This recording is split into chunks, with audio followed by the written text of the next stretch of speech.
Merhaba sevgili yatırımcılar. Bugün trading dünyasının en görünmez ama en güçlü faktörünü konuşuyoruz. Konumuz bilinçaltı. Birçok yatırımcı kararlarını grafiklere, haberlere veya analizlere bağlar. Ama gerçek şudur ki trading kararlarının büyük kısmını bilinçaltı verir. Bilinçli zihnimiz ise sadece bahane üretir. Bu videoda bilinçaltının işlem davranışlarını nasıl şekillendirdiğini, hangi hataları tetiklediğini ve profesyonellerin bilinçaltını nasıl kontrol ettiğini konuşacağız.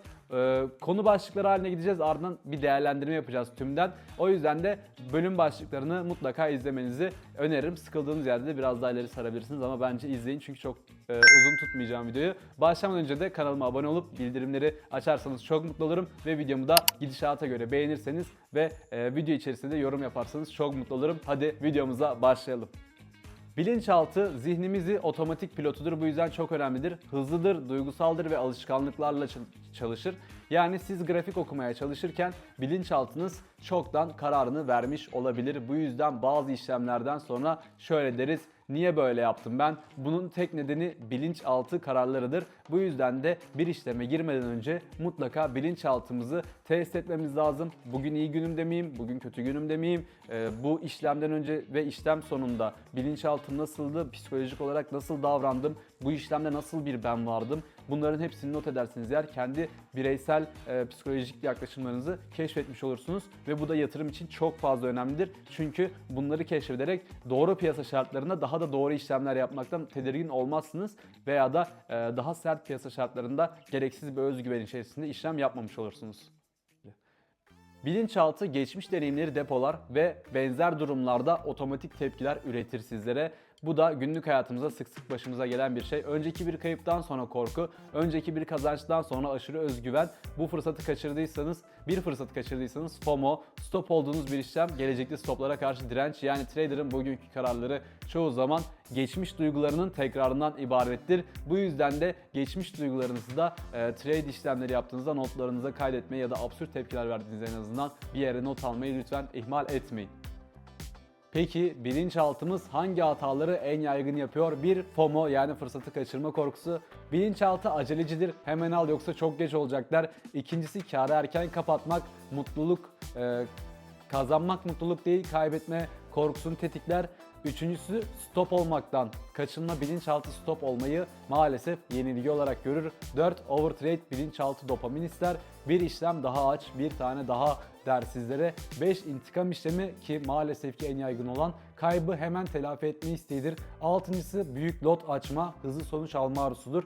Bilinçaltı sabırsızdır. Bu yüzden hataların %80'i stratejiden değil, bilinçaltından kaynaklanır. Burada bu hataların bazıları için YouTube'da videolarım kanalımda mevcut. Onları da yukarıda çıkan kartlardan izleyebilirsiniz ama videonun sonunda izlemenizi öneririm. Çünkü bu videoyla hepsi bir sürü videolarım hep bağlantılı gider. Bu da sizlerin daha bir yatırımcı olması için olan videolarımdır. Ekranda gördüğünüz olanları koydum. Olmayanlar da yakın zamanda kanalımda yüklenmiş olur. Bu yüzden de abone olup bildirimleri açabilirsiniz. Gidişatlarından memnunsanız, videomu beğenirseniz çok mutlu olurum. Hadi diğer bölüme şimdi geçelim. Bir trader'ın en büyük savaşı mantıktır. Sinyal yok, bekle. Bilinçaltı hemen gir, kaçırırsın der. Bu çatışmada genelde bilinçaltı kazanır çünkü daha hızlıdır, daha güçlü, duygular üretir, tehlikeyi abartır, fırsatı büyütür. Bu yüzden disiplinli işlem yapmak bu kadar zordur. Bu yüzden de sizlere geçmiş videolarımda kendime ait yöntemden bahsetmiştim. Kurallarınız olmalı ve bunlara uygunsa eğer, yani elinizde bir işlem açmadan önce somut verilerle işleme girmenizi tavsiye ederim. Burada kendi yapınızdan da tutun, bazı sorulara yapmak istediğiniz işlemin cevap vermesi lazım ve siz de o soruları somutlaştırarak kağıda yazarsanız eğer çok daha iyi olur ve ardından da not edersiniz o işlemde neler yaşadınız, ne kadar kar ettiniz, ne kadar zarar ettiniz, nasıl bir siz vardınız, daha mı sakin, daha mı agresif, daha mı gergin. Hatta bunun için yapay zekadan da yardım alabilirsiniz. Anlatın nasıl olduğunuzu ve o size nasıl bir psikolojide olduğunuzu gösterir ve bu notlarla beraber de kendinize daha uygun yapacağınız işlem zamanını belirleyebilirsiniz. Dopamin çarpanı, para kazanmak dopamini tetikler. Aynı mekanizma kumarda, oyun bağımlılığında, sosyal medya bildirimlerinde de çalışır.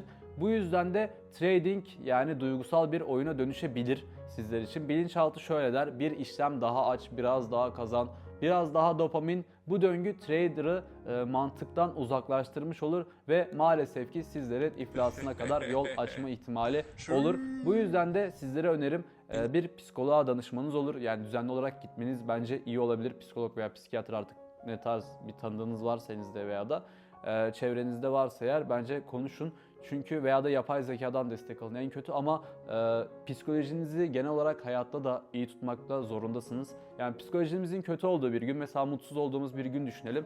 O gün hiç dışarı çıkasımız kalmaz veya dışarı çıktığımızda çok agresif, gergin, huysuz bir insana dönüşürüz. Bir esnafa karşı bile yaklaşımımız daha da mutsuz bir şekilde, daha soğuk olur. Ama mutlu olduğumuz bir gün düşünelim. O günde daha da mutlu, daha da enerjik, daha sempatik, daha cana yakın bir kişi oluruz. Burada da psikolojiyle olmak çok daha etkilidir. Özellikle bir yatırımcıysanız veya da bir tradersanız mutlaka psikoloğa gitmenizi kesinlikle öneririm. Çünkü gerçekten zor. Evet, oturarak para kazanıyoruz aslında baktığımız zaman, ama keşke bedenimiz yorulsa da bu kadar stres çekmesek, değil mi? Yani oturarak kazanmanın da yükleri var. Maalesef halk adında kolay iş falan filan diye düşünülüyor, ama o kadar stresli ve o kadar yüklü bir iş ki psikolojinizi kalıcı olarak bozabilirsiniz. Kalp krizleri yaşayabilirsiniz. Sağlık sorunlarınıza bile ilerleyen süreçlerde yol açabilir. 3-5 işlem, bak, başarılı işlemlerinizde dahil vücudunuzda, psikolojinizde bir kalıntı bırakır. Çünkü o stres size yaşatır ve o streste sizlerin hayatınız boyunca kalmasını sağlayabilir. Özellikle bunu erken yaşlarda yapıyorsanız mutlaka ya yapay zekadan destek alın ya da psikoloğa gidin, ama benim tercihim tabii ki de psikoloğa gitmeniz olur. Nacizane olarak, çünkü daha da somut olur. Yapay zeka hata yapabilir.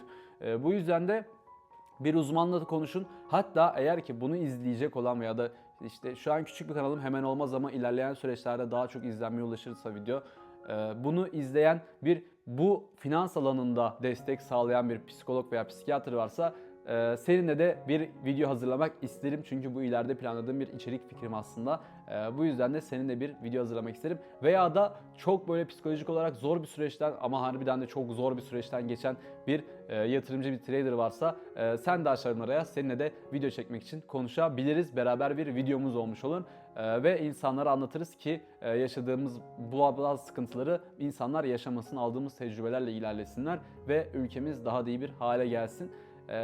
Umarım ki bu kadar sıkıntılı bir dönemler tabii yaşamazsınız, ama gerçek şu ki bu iş çok stresli bir iş ve bazen bazı insanlar maalesef yaşamına son verebiliyor. Tabii o biraz daha kumar kısmına kaçabiliyor, ama bazen gerçekten çok yük olduğu için yaşamına son verebiliyorlar. Yaşamına son verilen insanlar olabiliyor veya da psikolojik olarak kalıntılarda deliren insanlar olabiliyor. Sağlık sorunları, çok spesifik sağlık sorunları yaşayan insanlar oluyor. Yani genç yaşlarda başlayıp ömrünün daha ufak bir dilimini yaşamış ama ömrünü maalesef ki kaybeden, Allah rahmet eylesin, insanlar olabiliyor. Bu yüzden de psikolojinizi hayatın her yerinde iyi tutmanız lazım, ama finansal piyasalarda özellikle daha da çok iyi tutmanız lazım ki işlemlerinizi daha da iyi yapabilirsiniz. Bir yandan da hem günlük hayatınızdaki, yani kendi bireysel olarak sağlığınızı düşünün, hem de yapacağınız işlemleri düşünün. Psikolojinizi çok iyi tutmanız lazım. Bugün başarılı olan birçok insanın zaten, hatta hepsinin ortak paydasıdır, psikolojilerini iyi tutmalarıdır.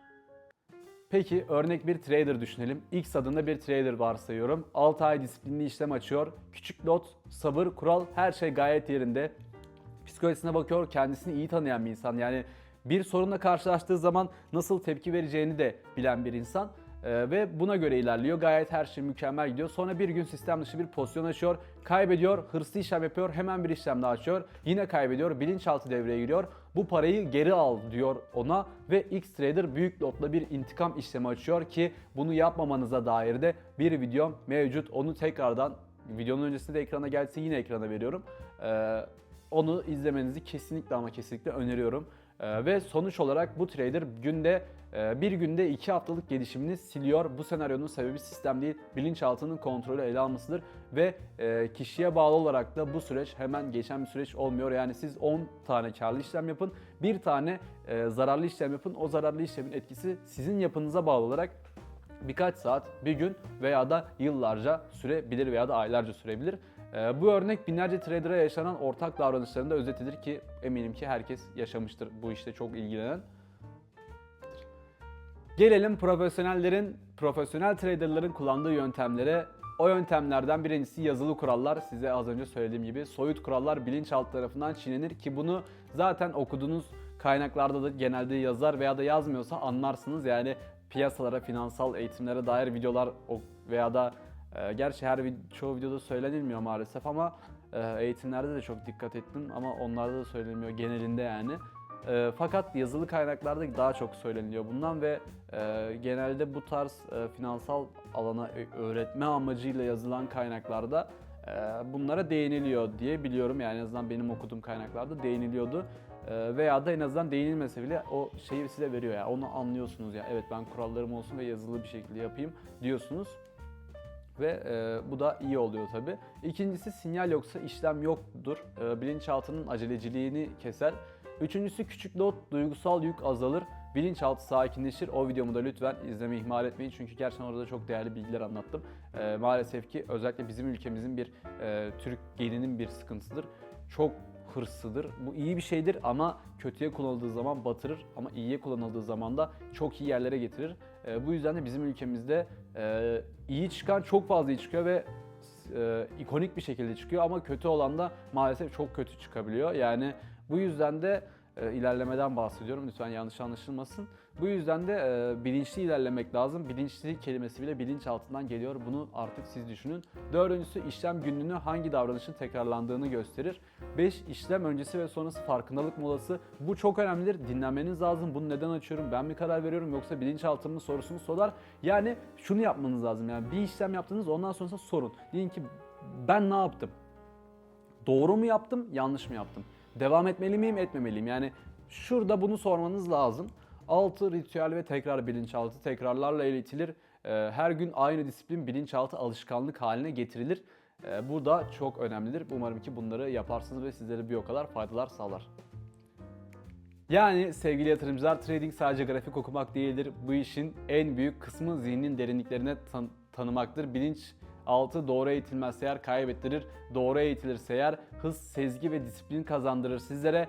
Unutmayın, kazanan trader önce zihnini yönetir. Siz hiç neden yaptığımı bilmiyorum dediğiniz bir işleme girdiniz mi? Veya da bu videoda bahsettiğimiz konular üzerinden bir durum yaşadınız mı? Yorumlarda paylaşın. Videoyu beğenmeyi ve kanalıma abone olmayı da lütfen asla unutmayın.